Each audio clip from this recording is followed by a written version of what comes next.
కానీ ఇప్పుడు cinema trailer చూసిన తర్వాత చాలా మందికి చాలా క్వశ్చన్స్ మళ్ళీ రీచెక్ చేసుకోవడం లాంటివి జరిగే టైం లాగా అనిపిస్తుంది కాబట్టి అసలు ఏంటి బాయ్ ఫ్రెండ్ ఈ వ్యక్తి మనకి కరెక్టా కాదా అనేది ఎలా తెలుస్తుంది, అంటే ఎలా తెలిసింది? నాకు నాకు కూడా ఆన్సర్ లేదండి దానికోసం.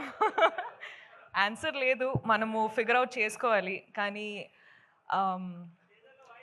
మనతోనే అబద్ధం లేకుండా మనము చూస్తే, మనం ట్రూలీ మనము లైంగ్ కాకుండా మనము ఫిగర్ అవుట్ చేస్తే చెప్పేసాలి పార్ట్నర్కి ఇది కరెక్టా లేదా అని మాట్లాడాలి. It's what I think. What is Rashmika's type? Who is Rashmika's type?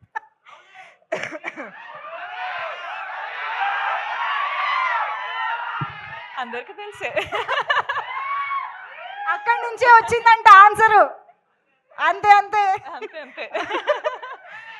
No but seriously Bhuma చాలా చాలా వెయిట్ ఉన్న క్యారెక్టర్, చాలా ఎమోషన్స్ కనిపిస్తూ ఉన్నాయి. రష్మిక భూమాకి ఎక్కడైనా రిలేట్ అయ్యారా at any point, any emotion, anything? నాకు భూమా అనే క్యారెక్టర్ విన్నప్పుడు, నాకు గర్ల్ ఫ్రెండ్ అనే స్టోరీ నరేట్ చేసేటప్పుడు నాకు ఒక్కటి ఏమనిపించింది అంటే, మన అందరి లైఫ్లో జరిగే సిచ్యువేషన్ ఇది. అంటే చాలాసార్లు లవ్ స్టోరీ అన్నట్టు అంటే ఒక విధానం చూపిస్తారు, కానీ ఇది the girl friend is also love story, but love story in a way that people have not seen before. Okay, అంటే ఆ సెన్సిటివ్ టాపిక్స్ ఉంటాయి కదండి, అంటే మనము బెస్ట్ ఫ్రెండ్స్ తోటి మాట్లాడుకుంటాం కానీ బయట వాళ్ళతోటి మాట్లాడము. అవును, అట్లాంటి లవ్ స్టోరీ ఇది. సో ఇప్పుడు మనకి సినిమా చూస్తే బెస్ట్ ఫ్రెండ్ తో మాట్లాడినట్టు ఉంటుందంట. అంటే చాలా కాన్వర్సేషన్ స్టార్ట్ అవుతాయండి. ఓకే, అదనమాట సంగతి. మనం గర్ల్ ఫ్రెండ్ తో చాలా రిలేట్ కాబోతున్నాం అని అర్థమైంది. So over to you Rashmika, me fans తో, మీ ఆడియన్స్ తో మాట్లాడుకోవచ్చు. హాయ్ అండి, thank you so much. Thank you so much, మీరందరూ వచ్చారు, సపోర్ట్ చేస్తున్నారు, ఇంత ప్రేమ చూపిస్తున్నారు. So thank you so much, అందరికీ వెల్కమ్. మొదటి ఏం స్టార్ట్ చేయాలంటే I think I love you రా.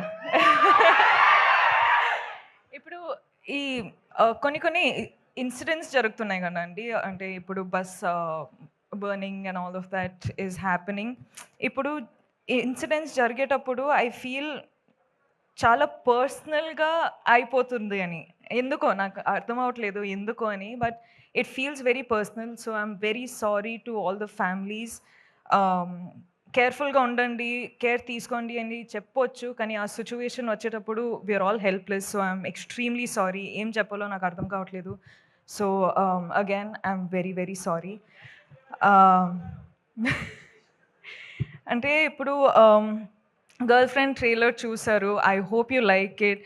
గర్ల్ ఫ్రెండ్ అనే సినిమా, ఈ ఫిల్మ్స్ చాలా ఫిల్మ్స్ సెలెక్టెడ్గా చేస్తున్నాను, వర్క్ చేస్తున్నాను, కానీ గర్ల్ ఫ్రెండ్ వచ్చేటప్పుడు నాకు ఎందుకో ఇది చాలా చాలా ఇంపార్టెంట్ స్టోరీ చెప్పడానికి అని అనిపించింది.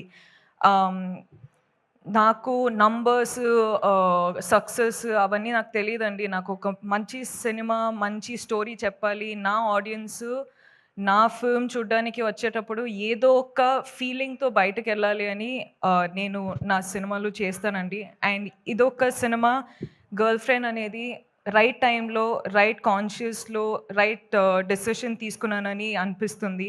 So I hope I have all your support. మన అందరికీ పెద్ద పెద్ద డ్రీమ్స్ ఉంటాయి, కానీ వీళ్ళందరూ లేకపోతే ఆ డ్రీమ్స్ ఏం రియాలిటీ కాదు. So thank you so much Rahul sir, KV sir, గీతాజ్ sir, thank you so much Aravind sir, thank you Vidya, thank you Dheeraj sir, SKN గారు, సో వాసు గారు, మీ స్పీచ్ అసలు అదిరిపోయింది దాని గురించి. And thank you Dikshit, I love you too. Dikshit అంత మంచి కో యాక్టర్, నాకు చాలా సపోర్ట్ చేశారు. అను కూడా చాలా సపోర్ట్ చేశారు. I really wish you was here. Hesham sir, thank you so much for the music.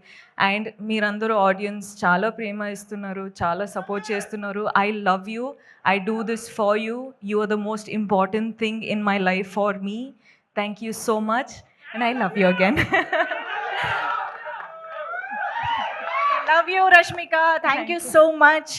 Very very happy to see you again. మళ్ళీ ఇలాంటి ఒక అందరికీ రిలేట్ అయ్యే రోల్‌లో చూడడం ఇంకా ఇంకా హ్యాపీగా ఉంది. Very much looking forward to see you as Bhuma.